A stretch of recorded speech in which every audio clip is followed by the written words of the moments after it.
हमारे मस्तिष्क में किसी भी काम को लेकर एक खोपड़ी में आए कि कल करूंगा, ये समझ लेना कि सफलता दूर छिटक रही है। दोस्त, एक आदमी था, आदमी याद आ गया, चलो मुझे, तो वो झाड़ फूंक करता था। झाड़ फूंक समझते हैं ना, झाड़ फूंक करते हैं, वो झाड़ फूंक करता था।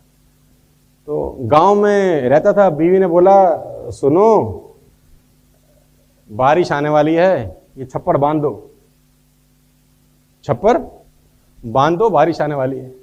हाँ बांधते हैं। फिर 4 दिन बाद पत्नी ने बोला, बारिश आने वाली है, छप्पर बांध दो, बहुत तकलीफ होगी। हाँ बांधते हैं। 2 महीने गुजर गए, छप्पर ना बंधा। बरसात आ गई, पानी पानी हो गया। अब बीवी मनी मन कुड़ती तो बहुत थी, अब कहे क्या, पति है। आदमी आया है कि महाराज थोड़ी तबीयत खराब है, झाड़ फूंक करवानी है। बोला बैठो बैठो बैठो बैठो।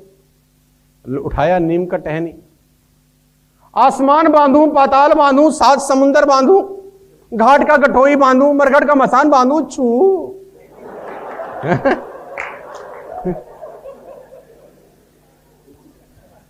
बीवी ने देखा ये कर क्या रहा है। आसमान बांधूं, पाताल बांधूं, 7 समुंदर बांधूं, घाट का गठोई बांधूं, मरघट का मसान बांधूं, चू। 2 बार हो गया। वो नीम का पत्ता झाड़ दे, झू।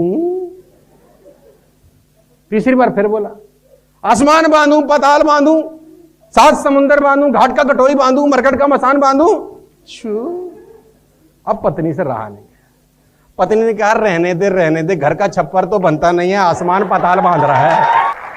घर का छप्पर तो बंद नहीं रहा, आसमान पाताल बांध रहा है बैठे बैठे। तो कुछ लोग बातों ही बातों में आसमान पाताल बांध देंगे। कल करे सो आज कर, आज करे सो अब। पल्ले पल में प्रलय होएगी और बहुरी करेगा। छोटा सा सूत्र है, जब भी तुम्हारे दिमाग में यह ख्याल आए कि यह काम कल करना है, समझ लो तुम्हारा काम तो हो गया भाई। कल नहीं, आज नहीं, अभी। जब जब तुम्हारे मस्तिष्क में किसी भी काम को लेकर एक खोपड़ी में आए कि कल करूंगा, यह समझ लेना कि सफलता दूर छिटक रही है। दोस्त, यह एक ऐसी आदत है जो लोगों का समय बर्बाद करती है। कल करो, जो आज नहीं हो सकता वो साला कल कभी नहीं होता। काल को बांधा था रावण ने, काल बांध रखा था। सोचो क्या बोलता था, कल मारूंगा, हाँ? कल मारूंगा, कल मार देंगे।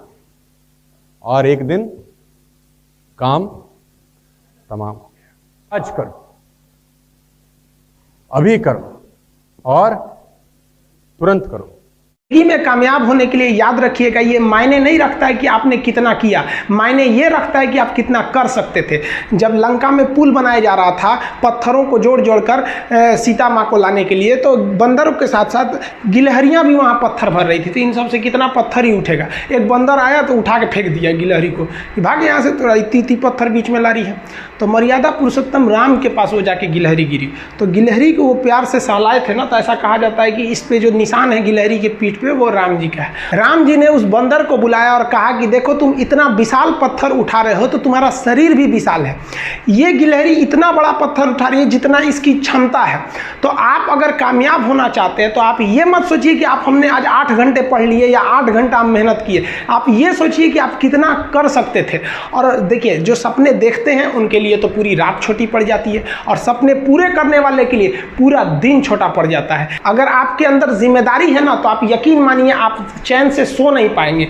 जिम्मेदारी ऐसी चीज होती है जो रातों की नींद छीन लेती है। रात में जगने वाला हर लड़का आशिक नहीं होता। पैसा और समय में तालमेल बिठाना बहुत जरूरी होता है। पैसा कहता है कि तू कुछ करेगा तो हम आएंगे, जबकि लोग गलती करते हैं। लोग कहते हैं कि पैसा आएगा तब हम कुछ करेंगे। ऐसा नहीं है। पैसा कहता है कि तू मुझे आज बचा ले, मैं कल तुझे बचा लूंगा। पैसा बेशक भगवान नहीं है और ना ये आपके साथ ऊपर तक जाएगा, लेकिन पैसा जब तक आपके साथ है ना, तब तक आपको नीचे गिरने नहीं देगा। देखिए पैसा जीवन में बहुत कुछ है, बहुत कुछ, लेकिन पैसा सब कुछ नहीं है। इंसानियत मायने रखने चाहिए। समय के साथ आप कभी खिलवाड़ मत कीजिएगा। दुख की बात यह है कि समय बहुत कम है, लेकिन सुख की बात यह है कि अभी भी समय है, लेकिन समय के पास इतना समय नहीं है कि आपको दोबारा समय देगा। वक्त नहीं लगाइए आपको यह निर्धारित करने में कि क्या करना है, वरना वक्त निर्धारित कर देगा आपका क्या करना है।